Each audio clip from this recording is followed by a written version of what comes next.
जोरदार ताली बजाइए।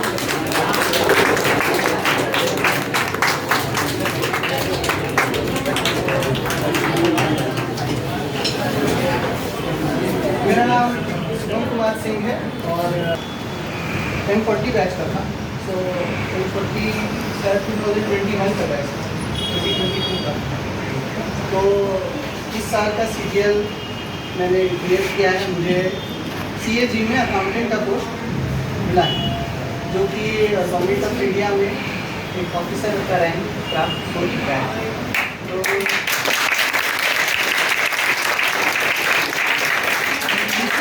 किसी को शेयर करने और आप लोग से थोड़ा बहुत बात करने के लिए मैं यहाँ आया हूँ।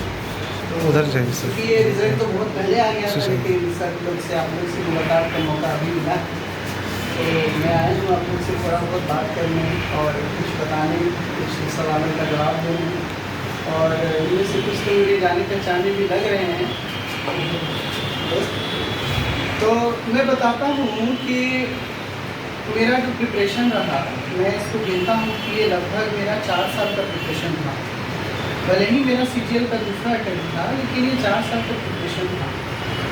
तो कहने का मतलब ये है कि कॉम्पिटिटिव एग्ज़ाम्स का आप लोग तैयारी कर रहे हैं तो इसमें समय लगता है।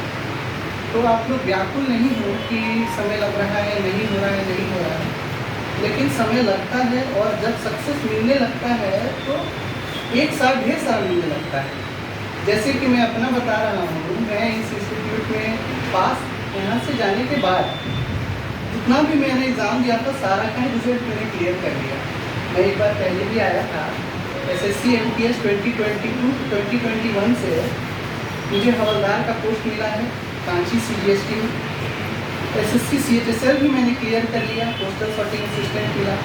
और SSC CGL 2022 भी मैंने क्लियर किया, जिससे अकाउंटेंट का पोस्ट मिला है CAG। यानी कि आप देखिए कि जब सफलता आप लोग को मिलेगी तो एक साथ एक नहीं, जो एग्ज़ाम आपको चाहिएगा वो निकलेगा। लेकिन जब तक नहीं मिल रहा है सक्सेस, तब तक कुछ नहीं मिलता है। तो आप लोग भी, जो लोग बड़े दिनों से तैयारी कर रहे हैं, वो व्याकुल ना हो, और जिन्होंने अभी शुरू किया है उनके लिए मैं नॉलेज दे रहा हूँ कि आपने अभी शुरू किया है तो आप गड़बड़ाइएगा नहीं, कुछ समय लगेगा, परंतु आप लोग को सक्सेस जरूर मिलेगा। और कोचिंग आए हैं तो कोचिंग का फ़ायदा ये आप लोग को होगा कि आप लोग का समय बचेगा। क्या पढ़ना है, क्या पूछा जाता है, कैसा पैटर्न होता है, इन सभी चीज़ों को यहाँ सर लोग और जितने टीचर्स हैं तो आपको बता देंगे। उसके लिए आपको दर दर भटकना नहीं पड़ेगा। लेकिन इन सब चीज़ों को जानने के बाद उन सब चीज़ों में निखार आप लोग को लाना है और मेहनत करें। तो मैं पर्टिकुलरली मैंने सिर्फ और सिर्फ SSC का ही ज़्यादा ध्यान दिया था अभी तक।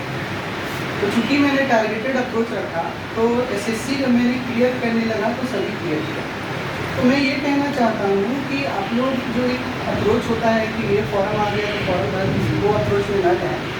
किसी एक पर्टिकुलर फोकस करें, उसको क्लियर करें, तो दूसरा पे जंप करें, तो तीसरा पे जंप करें, इस टाइप से आपको अप्रोच बना सकते हैं। तो ये मेरा मानना है, क्योंकि मुझे ऐसे ही सक्सेस मिला है। रेलवे का GD आप लोगों को पता होगा, वो भी मैंने नहीं भरा। बैंकिंग का कुछ नहीं, SSC में फोकस किया और SSC से ही कामयाबी पाई। अब मैं SSC से छुट्टी हो चुका है तो मैं सोच रहा हूँ झारखंड का भी तैयारी कर सकता हूँ, टाइम है मेरे पास। तो आप लोग भी फोकस्ड स्टडी करें थोड़ा। और जैसे कि मेरा एस्पेक्ट आता है इंग्लिश के कारण आप लोग बहुत सारे एग्जाम्स में धोखा कर जाते हैं, परेशानी होता है। तो इंग्लिश पे आप लोग विशेष ध्यान दें, उससे भागने की कोशिश नहीं करें। इंग्लिश से जितना आप लोग भागिएगा वो भगाते रहेगा, तभी एग्जाम्स की सफलता मिलेगी। इंग्लिश अगर आप लोग पढ़ लिए तो बहुत ज़्यादा आप लोग का एग्ज़ाम्स का वैरायटी बड़ा हो जाएगा। अगर सिर्फ हिंदी या इसमें रहिएगा तो लिमिटेड रहता है कि स्टेट का या रेलवेज का, तो थोड़ा थोड़ा ही करके आज से ही आप लोग इंग्लिश वगैरह पे ध्यान दें। और बाकी आप लोग को कुछ पूछना है तो आप पूछ सकते हैं, है ना। मैंने तो अपना बोलना को बोला, तो अगर आपके मन में कुछ सवाल है तो आप पूछिए, बोलिए, शर्माइएगा मत। किसी को अगर कुछ भी पूछने का मन है तो आप पूछ सकते हैं। आप अपने समय में कितने घंटे पढ़ाई करते थे? देखिए, मैं बताया है ये बात पहले, मैंने बहुत अच्छे से बताया है कि जब मैं बिगिनर था, जब मेरा घंटा नहीं गिनता था, 10-10, 12-12 घंटे पढ़ता था। बिगिनिंग पहला 1 साल 2 साल तक मैंने अपने आप को बिल्कुल झोंक दिया। होता यही है कि जब आप नया स्टार्ट करते हैं, आप में एनर्जी पूरा होता है, फ्रेश एनर्जी होता है। उस समय आप कर पाइए 8 घंटा 10 घंटा मन भर पढ़ पाइए, लेकिन जैसे जैसे टाइम बीतेगा आपका एनर्जी डाउन होता रहेगा। फिर आप चाहिएगा भी ना तो आपको मन नहीं करेगा, मन नहीं लगेगा, भटकाव आएगा। इसीलिए जो लोग बिगिनर्स हैं उनको मैं कहता हूँ कि अभी आपके पास जो एनर्जी है वो पूरा है। बिगिनिंग ईयर्स में जो फर्स्ट ईयर के स्टूडेंट हैं या सेकेंड ईयर में जो तैयारी कर रहे हैं, आप पूरा पढ़िए, घंटा मत कीजिए, क्योंकि यही गोल्डन वक्त है। अभी कर पाइएगा, फिर आपको देखिएगा कि जैसे जैसे टाइम बीतता है वैसे वैसे एफिशिएंसी गिर जाएगी, मन नहीं करेगा, फ्रस्ट्रेशन होगा। इसीलिए जो बिगिनर्स हैं वो 8 घंटा 10 घंटा जितना हो पढ़िए, कोई उसकी परेशानी नहीं है। एक स्पेशल ज्ञान देता हूँ कि मैथ्स वगैरह में आप लोग कोर्स कंप्लीट होने का वेट मत करते रहिएगा। क्या है कि कोर्स कंप्लीशन का ऐसा होता है कि एक चैप्टर के बाद दूसरा चैप्टर में रहिए और पहला भुला रहिए। तो जैसे ही लगे कि कोर्स मेरा 70% 60% कंप्लीट हो गया है, आप लोग सेट्स मारिए। उसमें भी सिर्फ जैसे मैथ्स का ही सेट है 25 क्वेश्चन वाला बुक रहता है कुछ टाइप से, तो उससे क्या होगा ना कि आप लोग को वो रिवीजन वाला लोड नहीं रहेगा। यार पहले पढ़े थे 2 महीना पहले भूल गए, तो उससे क्या होगा कि मैथ्स में आप लोग का स्पीड भी बनेगा, और वो बार बार जो होता है कि एक चैप्टर पढ़ा तीसरा तक गया पहला भूल गया, तो ये परेशानी नहीं आएगी। तो कोर्स कंप्लीट करने के बाद सेट मारेंगे, ये स्ट्रेटजी में बहुत टाइम वेस्ट होता है। कोर्स अगर 50% क्लियर हो चुका है, सर पढ़ा चुके हैं, तो आप लोग शुरू कर दीजिए सेट्स मारना। नंबर नहीं आएगा जान रहे, क्योंकि 50% तो पूरा नंबर नहीं आएगा, लेकिन वो रिवीजन का बहुत अच्छा सोर्स है।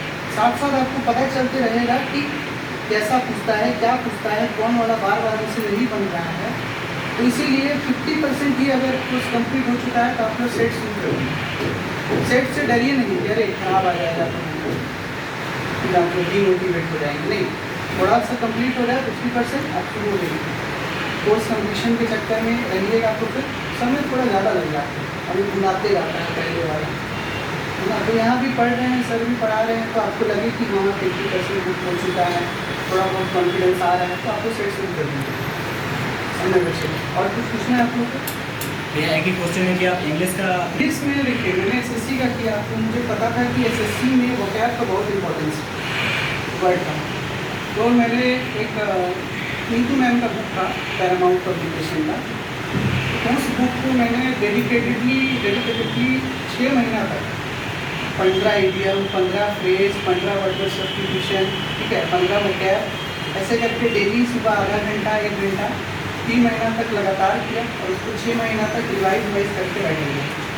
तो किसी भी एक बुक को लीजिए, टारगेट कीजिए कि इस बुक का वोकैब हमको बैठ लेना है, ठीक है, और उसको जो है डेली सुबह पैर पे पैर चढ़ा के कुर्सी में आराम से बैठिए और 1 घंटा तक उसको पढ़िए। डेली 10 गो इडियम, 10 गो वर्ड, 10 गो फ्रेज, इस तरीके से। और वर्ड भी ऐसे नहीं कि डायरेक्ट रट रहे हैं, थोड़ा समझने का भी कोशिश कीजिए। जैसे कि कुछ वर्ड्स होता है उसका कुछ भी बनाया जा सकता है, जैसे एग्जाम्पल बता रहा हूँ वर्थ वर्ड। तो अब इसको याद करने का तरीका है कि आप इसको सर्च कीजिए, लाइन्स को पढ़ लीजिए। तो इसी में क्या होता है कि 10-10 को अगर टारगेट कीजिएगा तो एक दिन में आप उस वर्ड के बारे में जान नहीं पाइए। अगर सोचिए कि इतना पूरा पेज भर लेंगे तो फिर क्या होगा कि रखिएगा, भूल जाइएगा। 10-10 को टारगेट करके डेली पढ़िए। 10 गो वर्ड पकड़े हैं तो उसका मीनिंग समझ लिए, उसका सेंटेंस समझ लिए, फिर आगे बढ़िए। स्लोली समझते समझते आगे बढ़िए और रिविजन में भी ठीक पढ़िए। तो ज़्यादा नहीं, डेली 10 इडियम, 10 वर्ड, इस तरीके से बुक में मार्क कर कि 10 में यहाँ हो गया, 10 में यहाँ हो गया, आराम से पैर चढ़ा के इसी डेली पढ़िए। टाइम लगेगा लेकिन एक बार हो गया पूरा रट लिए, कोई दिक्कत नहीं होगा। और कुछ ना पूछिए।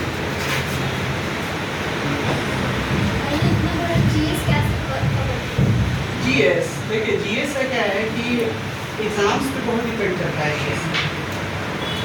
एसएससी के लिए कुछ बेसिक जीएस जो है, जीएस का मतलब हुआ कि जैसे पॉलिटी में पूछता है तो पॉलिटी में आपको आर्टिकल्स पूछेगा नहीं, कॉन्स्टिट्यूशनल अमेंडमेंट्स पूछेगा नहीं, और कॉन्स्टिट्यूशन जब बन रहा था तो कौन बनाया, कैसे बनाया, कितना मेंबर था, तो वो सारा बेसिक चीज़ पूछेगा।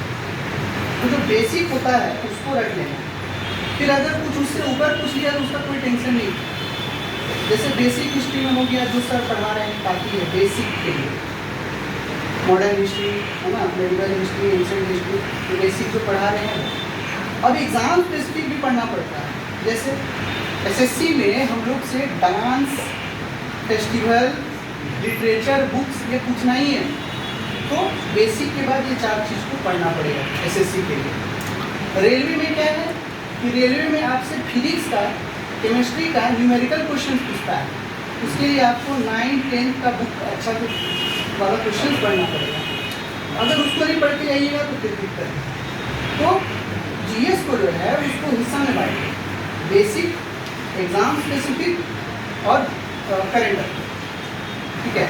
तो बेसिक जो है वो सर लोग पढ़ा रहे हैं वो सेम ही है, लगभग सब बेसिक वही है जो पढ़ा रहे हैं, हम जानते हैं सब बेसिक वही है। जो हिस्ट्री पढ़ाएंगे, जो इकोनॉमी वगैरह पढ़ाएंगे वो बेसिक को ही रिवाइज कर लीजिए। और एग्ज़ाम स्पेसिफिक देखिए, एसएससी में आपको लिटरेचर, डांस, फेस्टिवल, फेयर्स पूछता है, बैठ के जाना है। रेलवे में आपको फिजिक्स, केमिस्ट्री 9th 10th का क्वेश्चन पूछता है न्यूमेरिकल्स के साथ, वो बना के जाना है। तो और झारखंड है तो झारखंड वाला झारखंड पूछेगा। तो एग्ज़ाम्स इसको 3 भाग में डिवाइड कीजिए, बेसिक, एग्ज़ाम स्पेसिफिक और करेंट अफेयर, हिस्सा में डिवाइड किए करेंगे। हो गया क्या और सवाल है कोई? नहीं है? भैया जीएस में एक पार्ट होता है जैसे कि स्टैटिक जीके होता है ना, तो उसमें क्या क्या पढ़ना होता है स्टैटिक जीके? स्टैटिक जीके में जो सर लोग पढ़ा रहे हैं वही तो स्टैटिक जीके है। स्टैटिक जीके का मतलब हुआ जो बदलता नहीं है, फोटोग्राफी नहीं बदलता, हिस्ट्री नहीं बदलता, इकोनॉमिक्स नहीं बदलता, वही स्टैटिक जीके है। हाँ, कुछ लोग जो है फर्स्ट मैन, फर्स्ट वुमेन ये सब जो दूसरे बुक में रहता है वो पढ़ सकते हैं, लेकिन हम नहीं देखते हैं कि उतना एफिशिएंसी नहीं होता। तो जो सर लोग पढ़ा रहे हैं आप लोग को जीएस, उसी को 3 बार 4 बार 5 बार पढ़िए। और जो बेसिक बुक्स होता है जैसे रिसेंट कोई पढ़ता है, कोई घटना से कोई पढ़ता है, एक ही 2 बुक में ज़्यादा परेशान नहीं हुए कि ये क्वेश्चन वहाँ से पूछ दिया, परेशान नहीं होना। सर लोग पढ़ा रहे हैं जीएस में, पढ़ लीजिए। और किसी एक ढंग का बुक को 10 बार पढ़िए, ज़्यादा बुक मत पढ़िएगा जीएस, कोई फ़ायदा नहीं है ज़्यादा बुक पढ़िए। सर लोग जो बता रहे हैं, नोट्स लिखवा रहे हैं उसको पढ़िए, किसी भी एक ढंग का बुक को पढ़िए बस। जीएस में ज़्यादा टाइम नहीं लगाना, ठीक है। फिर टाइम लगाना है किसमें? एग्ज़ाम स्पेसिफिक जीके में। एसएससी में आपको लिटरेचर, डांस, फेस्टिवल में दिमाग लगाना है, रेलवे में आपको फिजिक्स, केमिस्ट्री में लगाना है, झारखंड में लगाना है। तो यही एडवाइस है कि 3 भाग में डिवाइड कीजिए जीएस को, बेसिक, एग्ज़ाम स्पेसिफिक और करंट अफेयर। बेसिक के लिए जो सर लोग पढ़ा रहे हैं ध्यान से पढ़िए, और किसी भी एक ढंग का बुक को पढ़िए। कोई बोल भी दे कि फलाना बुक पढ़ो बहुत अच्छा है, वही पढ़ना। ज़्यादा किताब पढ़ के फायदा नहीं है, एक ही किताब को ज़्यादा पढ़ के फायदा है। एक घटना चक्र फेमस है, रिसेंट फेमस है, बस किसी भी एक को पढ़िए। और सर लोग जो बता रहे हैं वो लोग जानते हैं, वो लोग बता रहे हैं, 2 चीज़ को पढ़िए। फिर एग्ज़ाम स्पेसिफिक को पढ़िए, हाँ ये एग्ज़ाम में ऐसा पूछता है। तो 3 भाग में डिवाइड करके पढ़िए, उनके भी दिक्कत नहीं है। आप समझे कुछ? स्टैटिक समझिए, सर लोग पढ़ा रहे हैं वही स्टैटिक है, ठीक है। और एग्ज़ाम स्पेसिफिक है वो सब, जैसे कि डांस लिटरेचर पूछ रहा है एसएससी में, तो एग्ज़ाम स्पेसिफिक है वो सर लोग नहीं बताए, हम भी जानते हैं। उसको आपको पढ़ना है क्योंकि आपको उस एग्ज़ाम को देने जा रहे हैं। फिर फिजिक्स, केमिस्ट्री में न्यूमेरिकल्स पूछेगा अगर रेलवे देने जा रहे हैं, तो भी आपको अपने से पढ़ना है। यहाँ पे जो है आपको स्टैटिक जीके यानी बेसिक जीके हो जाएगा। करंट अफेयर भी आपको अपने से करना है। ये करंट अफेयर को कवर कैसे करें? करंट अफेयर में एसएससी वाला लोग ज़्यादा ध्यान नहीं देता है। एसएससी वाला लोग जो है वो करंट अफेयर में ज़्यादा ध्यान नहीं देता है। हम लोग जो है क्या करते हैं कि साल भर से ज़्यादा नहीं पढ़ते हैं, और साल भर का पढ़ते हैं वो भी वीडियो सोर्स से पढ़ लेते हैं, ज़्यादा नहीं पढ़ें करंट अफेयर में हम खुद नहीं क्या बोलते, क्योंकि करंट अफेयर मैंने किया लेकिन ज़्यादा फ़ायदा होते दिखा नहीं, इसीलिए मैंने उसको लगभग इग्नोर कर दिया। क्या करता था कि मंथली वीडियो जो होता था, किसी भी 2 सोर्स से मंथली वीडियो देख लेता था। जैसे अप्रैल का करंट अफेयर आया तो किसी एक चैनल से 2 घंटा का, किसी दूसरे चैनल से 2 घंटा, बस इतना में जितना हुआ नहीं हुआ तो नहीं हुआ, क्योंकि करंट अफेयर्स में मैंने देखा है कि बहुत फ़ायदा हुआ नहीं। इसीलिए किसी भी दो सोर्स वीडियो सोर्स को देख लीजिए या किसी एक बुकलेट आता है उसको मंथली देख लीजिए, एक ही दो सोर्स बहुत है। बाकी है मैथ्स, मैथ्स में आपको पूरा होना चाहिए, मैथ्स में क्वेश्चन नहीं छूटना चाहिए, क्योंकि जो एक्सपर्ट स्टूडेंट है वो नहीं छोड़ेंगे। रीजनिंग नहीं छूटना चाहिए, क्योंकि जो एक्सपर्ट स्टूडेंट है वो नहीं छोड़ेंगे। तो मैथ्स रीजनिंग ये सब कमज़ोर नहीं होना चाहिए, जिसके जीएस में समझदारी उतना हमको जरूरत है, ऐसा रहना चाहिए।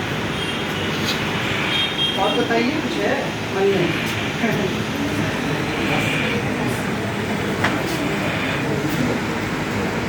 आइए दीपक सर।